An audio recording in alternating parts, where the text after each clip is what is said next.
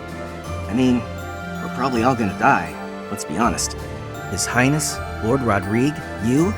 There's really something wrong with a lot of you, I swear. Professor.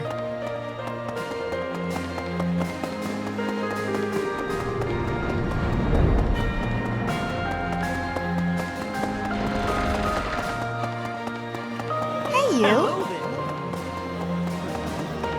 Okay. So, we're finally moving into enemy territory. We can expect the war to get even more intense from here on out. I'm really feeling the tension now. I have almost no experience with battles of this scale. Professor, I'll be grateful for your leadership on the battlefield. I know I can trust you.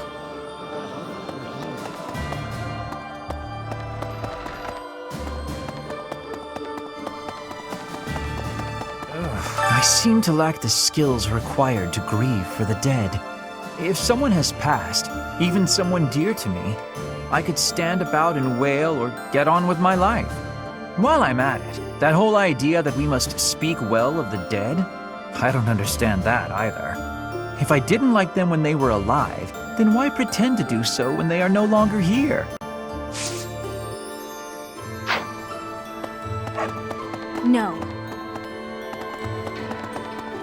I heard the next battle might take us to Gronder Field. Is that right? Reminds me of the Battle of the Eagle and Lion. But of course that was a very different time. When it was over, all three class heads complimented each other on their bravery. And then we had a party. But we can never go back to that, can we?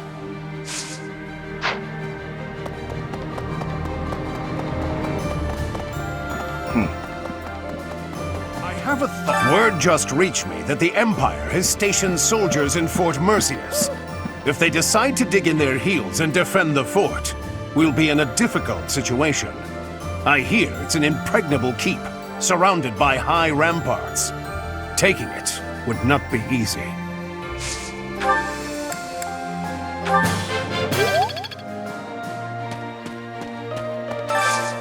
Hey, I could use a hand.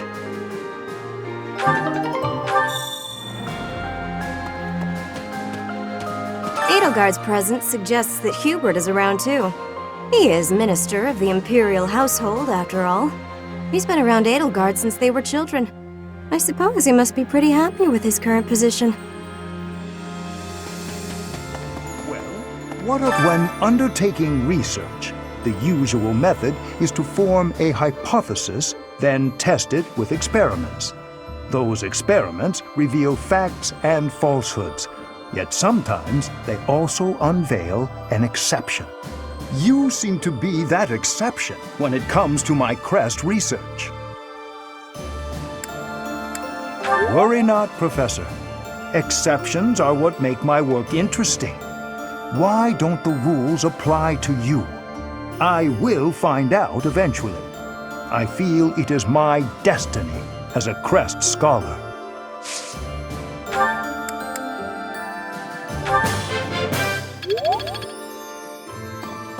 Okay. I have a thought. Hey!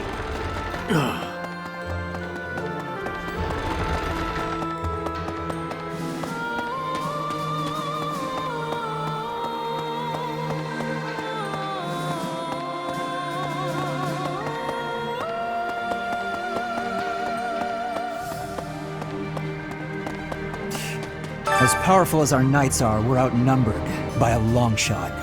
This won't be easy. It's crazy to attempt this. I guess I'm crazy to go along with it.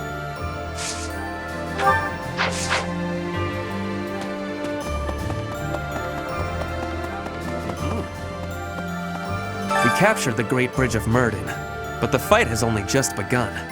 Enbar, the Imperial capital, lies far to the south beyond Gronder Field. And waiting for us on the way there is the entire Imperial army, with twice as many troops as us. We had better brace ourselves.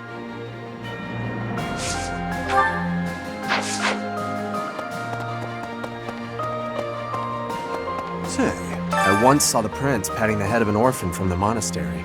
Does this mean even that cruel man has some empathy in his heart? Was it just a random whim?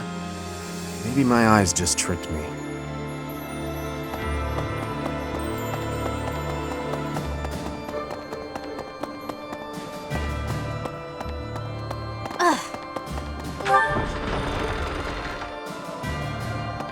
Okay.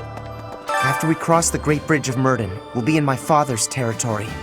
We actually crossed it 5 years ago for the Battle of the Eagle and Lion. Remember? Oh, this is terrifying. What am I gonna do? I gotta get a grip.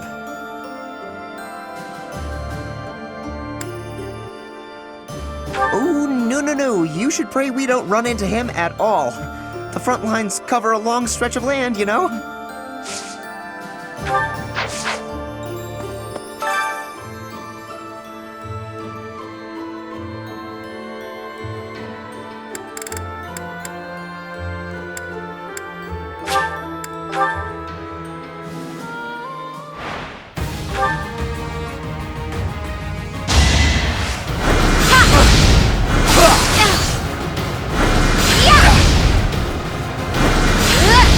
I had to protect my...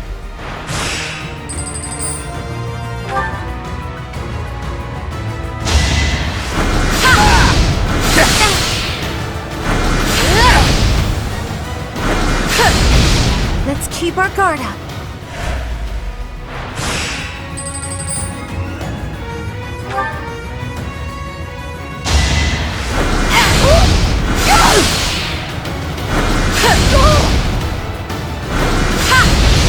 Let's keep our guard up.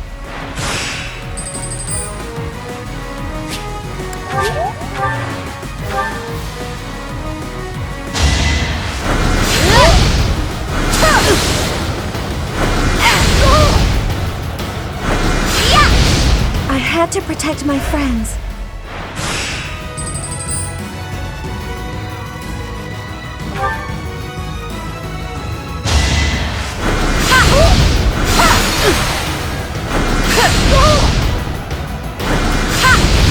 Let's keep our guard up.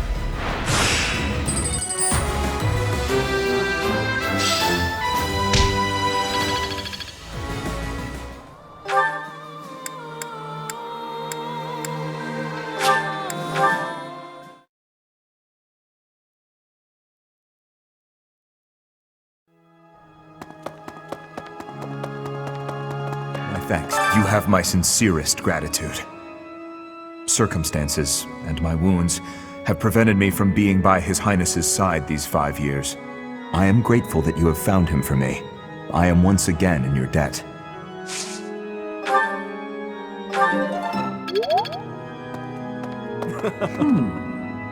I can finally kill her.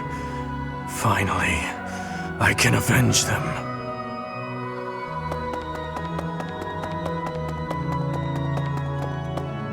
Need something? See you again soon. My thanks.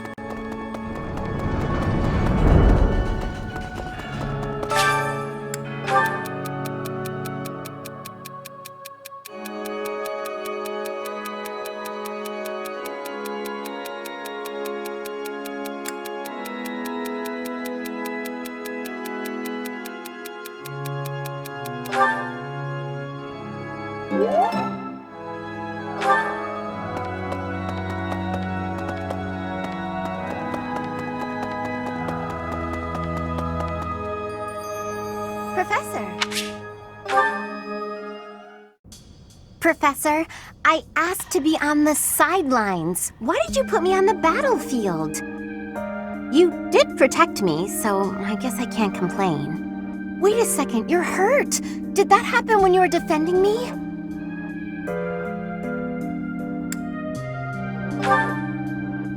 Oh, you're lying. How could you be so reckless?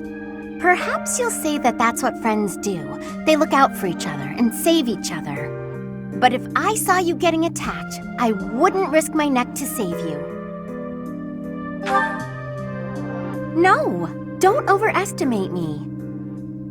I don't know if I've told you this, Professor. I have a very impressive big brother.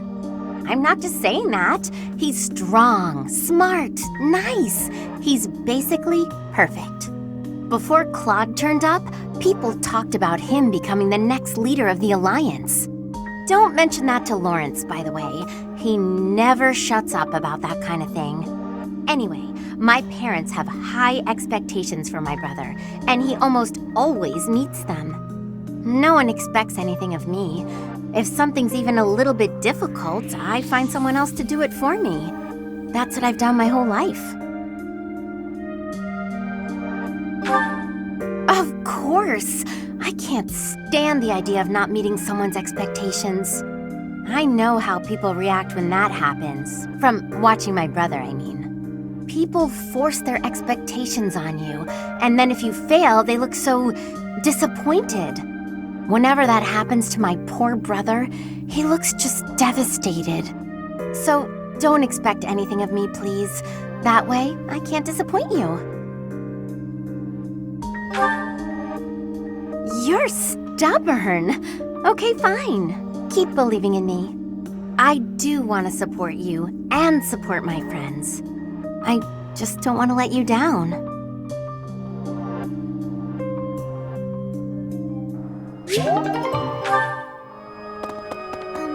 The situation in the Alliance has changed so much, but I haven't heard a word from my adopted father. Do you think he's forgotten about me? If that's the case, I hope he gets even busier. I'd actually be happier if he really did forget about me. Everything would be so much easier.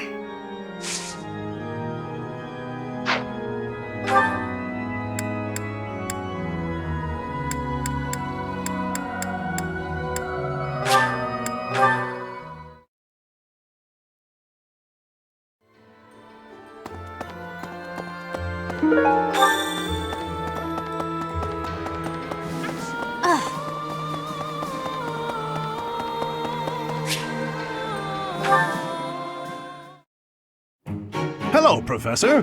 What brings you here? Fancy a bit of fishing?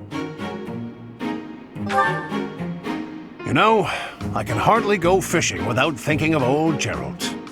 He and I would just sit here, casting our lines again and again. I'm no better at it now than I was then. Not a single nibble.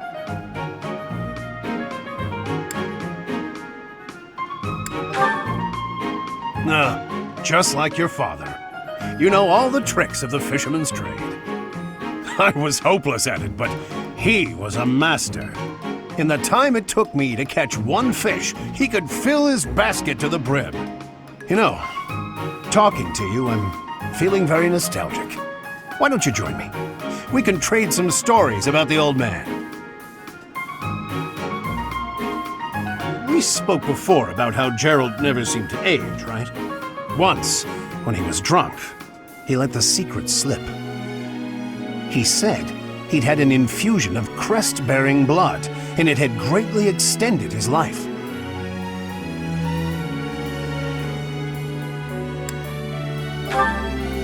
Well, we'd both been drinking. I figured he was joking, so I just laughed it off. Then I asked him his age. He said he'd stopped counting after he hit 100. And he was telling the truth. In those 20 years he was away, he didn't age a bit. An incredible person, to be sure. And I probably don't know the half of it. Actually, I'd like to ask you something about Gerald, if you don't mind. When Gerald was away from the monastery, what was he like?